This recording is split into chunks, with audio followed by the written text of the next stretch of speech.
Hello student, Chavda sir lecture के YouTube channel में आपका स्वागत है।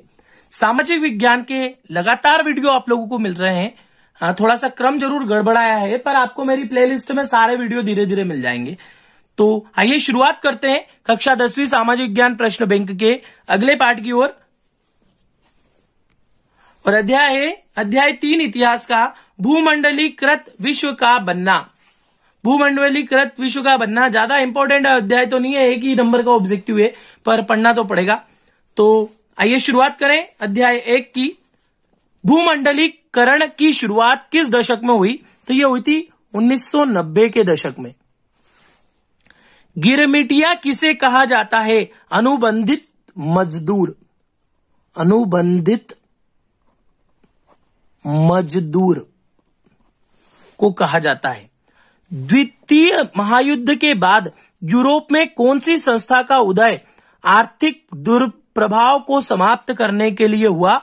उसको बोलते हैं यूरोपीय संघ। यूरोपीय संघ। प्राचीन काल में किस स्थल मार्ग से एशिया और यूरोप का व्यापार होता था? तो वो कहलाता था रेशम मार्ग। रेशम मार्ग। बाजार का स्वरूप विश्वव्यापी किस क्रांति के बाद हुआ? औद्योगिक क्रांति। औद्योगिक क्रांति। ब्रिटेन वुड्स सम्मेलन किस वर्ष में हुआ? 1944। विश्व बाजार के स्वरूप का आधार क्या था? वस्त्र बाजार। वस्त्र बाजार। पहले विश्व बाजार के रूप में कौन सा शहर उभर कर आया था? अलेक्जेंड्रिया।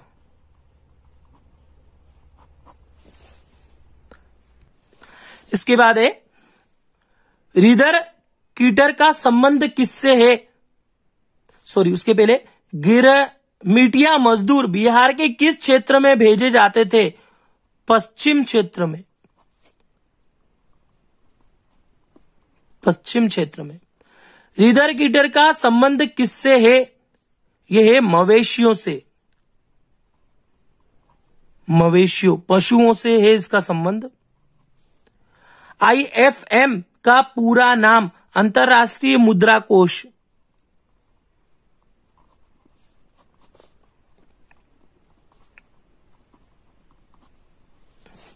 नहर कॉलोनियां क्या थी? सिंचित क्षेत्र। कॉर्न लॉ का संबंध किससे है? ब्रिटेन में मक्का पर लगाए गए प्रतिबंधित कानून से। ब्रिटेन में मक्का पर लगाए गए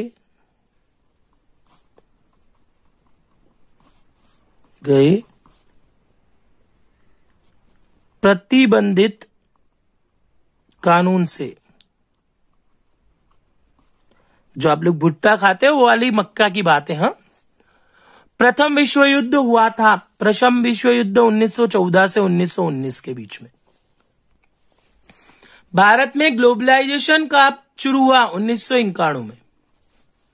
NEO क्या है? नई अंतरराष्ट्रीय अर्थव्यवस्था। नई अंतरराष्ट्रीय अर्थव्यवस्था। सिंधु घाटी सभ्यता के दौरान कौड़ियों का क्या उपयोग था? तो कौड़ियों का उपयोग था मुद्रा के रूप में। मुद्रा के रूप में मतलब पैसे के रूप में चलन चलता था उस टाइम पे। और आज लोग कहते हैं कि एक फूटी कौड़ी भी रेट नहीं है। उस टाइम पे उन कौड़ियों का भी पैसे के रूप में चलन था। कॉर्न लॉ क्या था? कॉर्न लॉ क्या था? मक्का के आयात में प्रतिबंधित करने वाला कानून। यहां पे हम पढ़ के आए हैं कॉर्न लॉ किससे संबंधित था? तो ये था ब्रिटेन का। और यहां पे आ जाएगा मक्का के आयात को प्रतिबंधित करने वाला कानून। प्रतिबंधित करने वाला कानून। कॉर्न लॉ का संबंध किस देश से था? अभी हाल हमने पढ़ा, ब्रिटेन से था। अंतरराष्ट्रीय मुद्रा कोष की स्थापना कब हुई? तो अंतरराष्ट्रीय मुद्रा कोष की स्थापना कब हुई थी? 1945 में। नूडल्स किस राष्ट्र में पश्चिमी देशों में पहुंचे? नूडल्स किस राष्ट्र से पश्चिमी देशों में पहुंचे? सीधी सी बात है, अपन जानते हैं नूडल सबसे पहले चीन में ही खाया जाता है, आज भी वहीं चलता है ज्यादा। बाकी खैर सभी जगह पहुंच गया है तो अब धीरे धीरे तो। वो 1890 के दशक में रीडर पेस्ट नामक बीमारी किस देश में फैली थी? अफ्रीका में। अफ्रीका। प्रथम विश्व युद्ध कब लड़ा गया? प्रथम पहले आ चुका है, यहां पे द्वितीय विश्व युद्ध होगा क्योंकि प्रथम वहां पे हो चुका है, तो ये होगा द्वितीय विश्व युद्ध। बता देता हूं मैं, ये नीचे दे ही रखा है कि प्रश्न। प्रथम विश्व युद्ध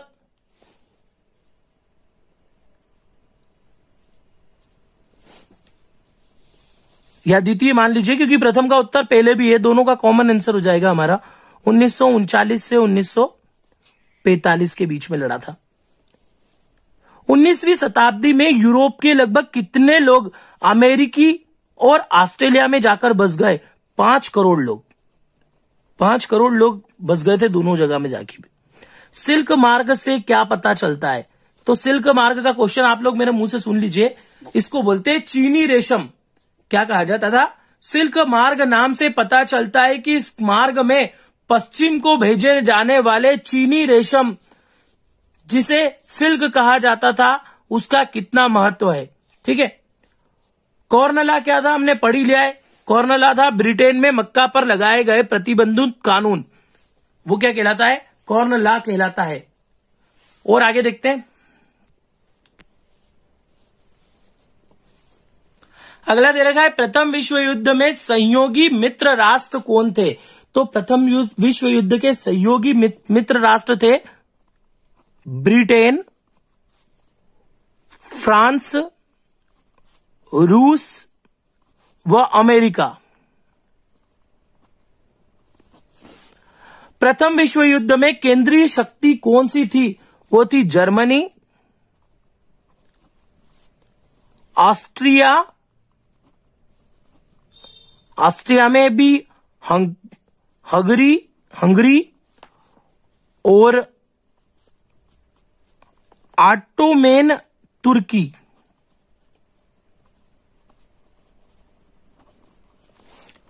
वीटो विशेषाधिकार क्या है? तो वीटो एक तरह का वो अधिकार है जब एक ही सदस्य की असहमति किसी भी प्रस्ताव को खारिज करने का आधार बन जाती है, वो वीटो कहलाता था।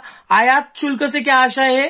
किसी दूसरे राष्ट्र से आने वाले चीजों पर वसूल किए जाने वाला शुल्क क्या कहलाता है? आयात शुल्क कहलाता है। किसी दूसरे राष्ट्र से आने वाले जो चीजें होती है उन पे जो शुल्क लगाया जाता है, टैक्स लगाया जाता है, वो आयात शुल्क कहलाता है। तो इसी के साथ आपका जो ये इतिहास का पार्ट 3 है वो समाप्त होता है। हमने इतिहास पार्ट 4 और 5 आप लोगों को पहले ही दे चुके हैं, इसलिए आप उनके पुराने वीडियो देख लीजिए।